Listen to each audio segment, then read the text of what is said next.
自動車メーカーを転職して大手一金属メーカーでデータ解析をしながら趣味で動画を作っているバレーボール大好きアラフォーの私京介がお送りいたします。今回ご紹介するのは西村茂樹さんが書いたドイツ人のすごい働き方です。皆さんこんな経験ないですか？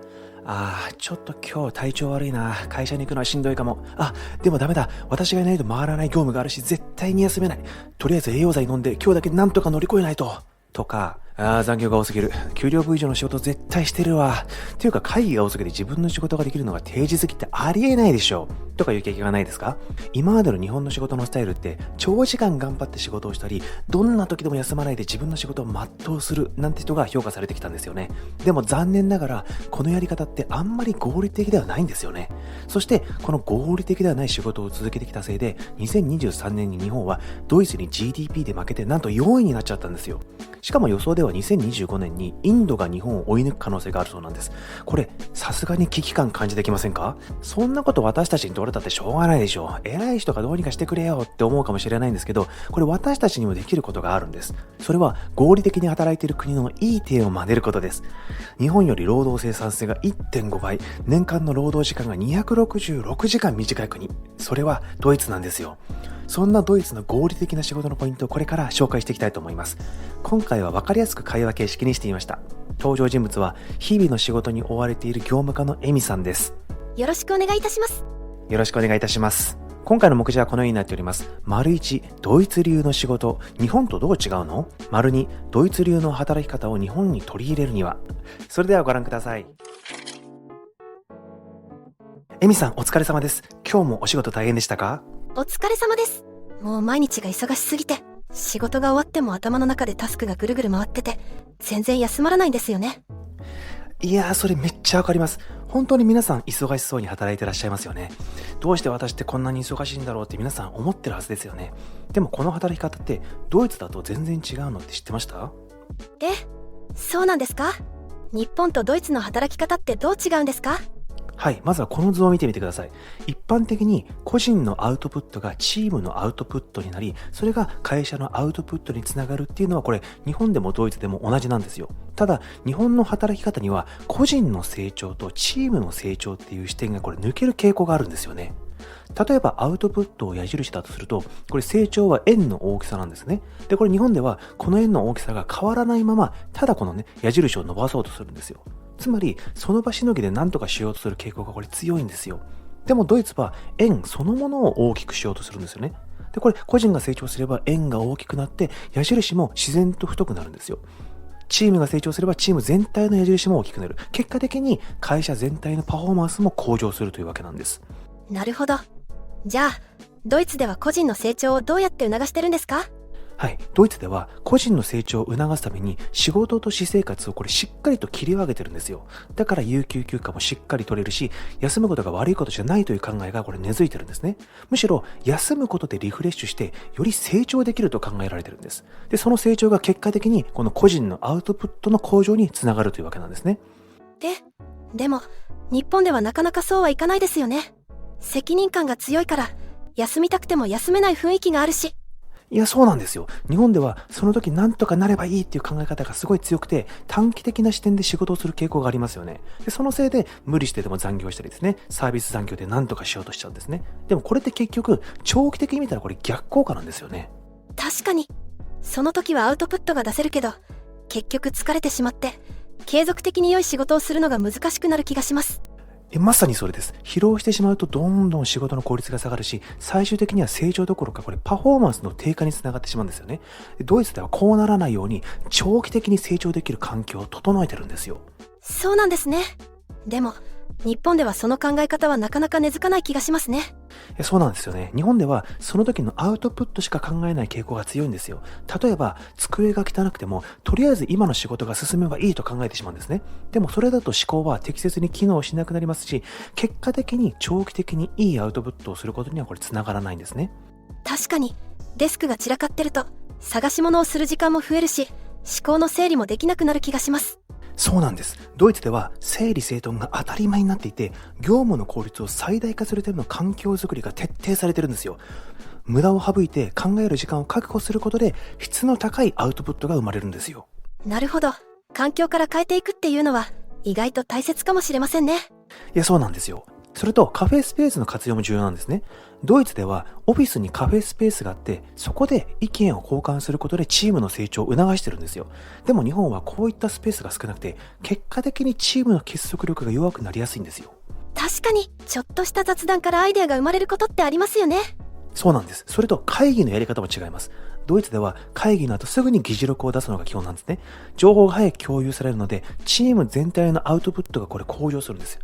でも日本では議事録の作成に時間がかかりすぎて、承認ルートが長いんですよ。で、その結果、情報共有が遅くなって、チームのアウトプットに貢献するのが遅れてしまうんですよ。確かに。私も会議の議事録を作るのにすごく時間がかかるし、上司のチェックが入るまで遅れがちです。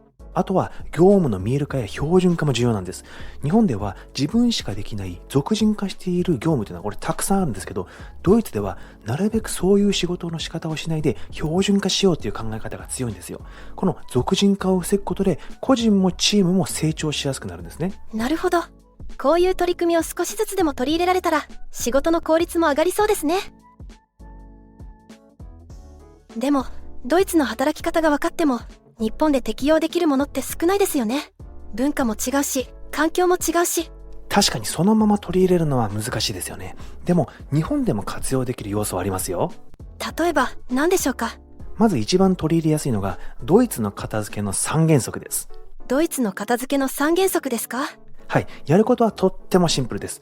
まず一つ目は、すべてのものに住所を決めて、使ったら必ず元の場所に戻すということです。これがホームポジションの原則って言います。次に、定期的に持ち物を見直して、必要最低限のもの以外は整理する。これがスリムアップの原則です。最後にアップデートの原則です。これは同じ種類用途のものを手放すという原則です。おそらく机の中で最も面積を占めているのはこれ資料ですよね。国有の調査では、これは電子ファイルも含めての話なんですけど、1日に20分もですね、資料を探してるって言うんですよ。これは年間に換算するとなんと80時間も書類を探してるそうなんですよ。そんなに探している時間って長いんですか？でも確かに私も業務課で管理している資料が多すぎて、正直どこに何があるかすぐにわからないことがあります。資料ってすぐにどんどん増えていってしまいますからね。なのでまずは職場のデスクを見直してみるのがいいかもしれませんね。資料が山積みになってるなら、それぞれの資料の置き場所を決めて、使用後は必ず元に戻す。これがホームポジションの原則ですよね。そしてもう使わない書類は定期的に処分して、新しい書類を増やしたら古いものと入れ替える。これがスリムアップの原則ですよね。さらにチームのみんなが持っている同じ資料とかありますよね。こういうのは個人で同じ資料を持っていても無駄なので PDF 化してフォルダを整理して保存するというのがいいですよね。これがアップデートの原則です。これはすぐにでも取り掛かれそうですね。目先のアウトプットを考えないで、長期的なアウトプットを継続するという意味でも、整理整頓は必要ですね。おっしゃる通りです。それでは次のポイントです。それは仕事をフロー型ではなくストック型で行うです。フロー型っていうのはその場しのぎで対応するってことなんですね。これはその時のアウトプットは出せるんですけど、同じ問題が発生するたびにこれ時間を取られてしまうんですよ。だから長期的に見ると非効率なんですよね。一方、ストック型の仕事は一度解決策を作ったらそれを仕組み化とか標準化して再利用できる形にするんですよ。なるほど。確かにフロー型のやり方だと毎回同じことをやることになりますね。そうなんです。こうやってストック型の仕事を意識すればみんなの時間も節約できるようになるんで、これチーム全体の成長にもつながるんですよ。それは結果的にチームのアウトプットの矢印も太くするというわけなんですよ。そしてもう一つ、日本でも取り入れやすいのがスキルをガラパゴスからポータブルにすることです。ガラパゴスからポータブルですか？そうです。このガラパゴススキルっていうのは自分の会社でしか適用できないスキルのことなんですね。例えば、社内専用システムの操作のスキルとか、その会社ならではの仕事の進め方とかです。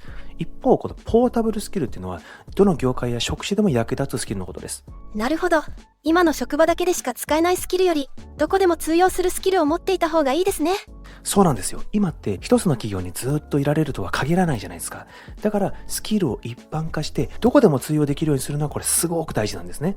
で、これガラパゴス的に仕事をしてるとその時のアウトプットは出せるんですけど、個人の成長につながらないんですよ。